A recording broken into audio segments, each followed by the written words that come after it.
Good afternoon, Abbotsford residents.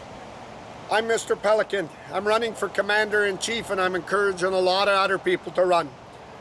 My goal is to remove the Abbotsford police that laughed in Abbotsford's face and in victims' face. When Henry mangled me and left me for dead, it was his police department and only his. They didn't fulfill the duty for the law and put it before the courts and juries. This was a buddy-buddy system. It's trying to distance itself and pull itself out and show that it's working with other police departments on a new program for New Year's called Think of Me. Can you believe the unmorally disgusting thing that these elite investigators were doing? The task force on Mogale and everything. They're trying to save their ass, let me put it that way as a politician. Trying to say that you can't get rid of us, you don't. Abbotsford has to and must rebuild. Until we rebuild, we need the RCMP to take it over. Politicians that owned the police department for their leverage and lifts and rigging elections took actions on innocent people and tried to end their lives, telling what Braun showed. I'm in front of Archway Community Services.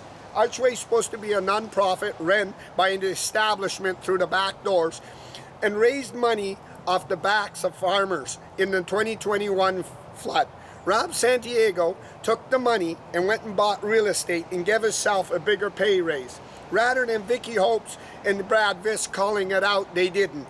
Then when it came to their taxes as a non-profit, Patricia Dreesen and City Council that are with Archway, Rob Santiago, waived their taxes knowing he made profit. I showed you how much they made and everything. It's illegal, criminally illegal. For example, remember the woman that wouldn't turn her leg up for Bob Rich? He made her pay it all back. This was done on victims, which is the grossest thing. The establishment didn't know which way to go when it got released, so they ordered the Abbotsford police to beat me up, smash my cameras, smash my phones, assault me, make false accusations and everything, wheeling the back doors of the task force. Rather than the Abbotsford police chief and the veterans to show that it's untrue and call a major press conference and to sit down with the elite officials of Abbotsford that witnessed it, they didn't. They ran and hid in the police building and figured we'll reach out to Surrey and we'll reach out to somebody else because it's about our careers now, and we'll start talking about gangs and the new program, Think of Me. Think of Me is a bunch of bullshit to start the basics of policing. I told you I had many years of experience showing you lifts and fraud. Thanks to Braun when he opened the door as Economic Development Officer, and City Council is collaborating on Cooper's Farm and polling many decisions to take city's funds and originate themselves. It is the police job to charge. They weren't doing it. It was a buddy system. Mike Sear fled his little ass out of here after an attack on Councillor Mogale with the task force and went fleeing. He didn't even come back to cut the ribbon for the police building or saying you nothing. His guys that owed Mike Sear went around pulling favors as Mike Sear's name was going. Bubba, Big Bubba is waiting for Mike Sears in jail, and that's what Mike Sears needs. He needs loving, and he needs to know what it's like to live in fear. The Abbotsford elite investigators have to be gone. They used their database to search people's plates during the election to run roughshod, to load candidates federally, provincially, and municipally. And this is what they were doing with this private police. That's why I attacked it. When I showed you the 81 million that Ross did, the cost overruns, I knew that is working with big developers. It's fraud, and it's major fraud.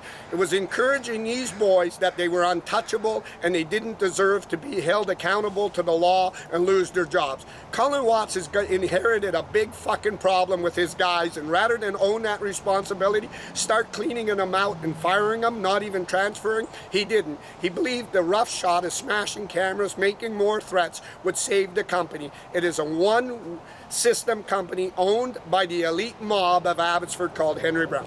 Patricia Dreesen attacked David Eby. Today I want to defend David Eby as Commander-in-Chief.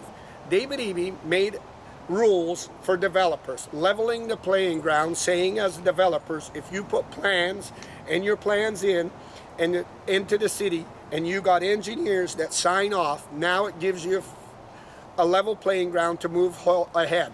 Let me tell you how that works. The city, when you go in and submit that you want to build a 20-story tower, the city holds you at bay. You got to use my contractor, Peter Sparanese said, and Rob Isaac. You got to use my friend. You got to use my consultants in designing to. David Eby saw a way through that. He wants to run a mandate for a full election, and he wants to get developers on side, so he made a level playing ground. Dreesen, who's popping her head up, I want to run for mayor, I'm a Christian lady, attack David Eby. Developers inform me that it's one of the best, and I think it is for David Eby. That is the best move for all developers to have done and stop the backroom deals of bureaucrats and everything. For instance, Dreesen's words, she should apologize to David Eby. Remember that, Simon Gibson? She should apologize because she attacked David Eby, that the city and mayors and council need to hold it so we can dip off of it. We need to dip a little bit off of it. Why she should apologize? Engineers sign off. If there's anything wrong, they'll be sued and liable. So I say to David Eby, this is one of the best things you need to do. The second thing is to take away private police, and then you're going to get a full mandate. You'll walk in. So Dreesen needs to talk about that. Dreesen is the director of Archway Community Services, inflating her own paycheck of Archway Community Tash, the hospital, and all this, and is the city council. And she goes and calls out David Eby for this, putting herself in line, knowing that she frauded, and David Eby could walk an investigation in. They made money, raising it off the farmers in the name of the flood victims, and kept it.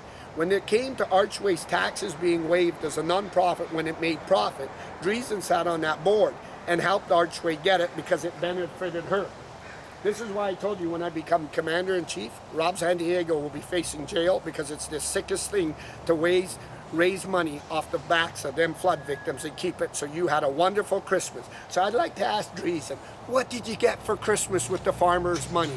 What did you buy your little kids, Christian woman? Did you buy them little John Deere tractors? Or did you buy them little excavators? What did you buy them with somebody else's money? Ross Siemens should have called that out. But Henry loaded Dreesen with Mark Warkentine. Remember, Warkentine's a lawyer. He's got ethics and codes, and he's an officer of the court. Dreesen embezzled that money with Rob Sandiego. And for that, they need to pay interest and all the money back. And Rob Sandiego's needs to be seized, and we need a new person to run Archway as a non-profit. I'm live. Archway Community Services, Abbotsford.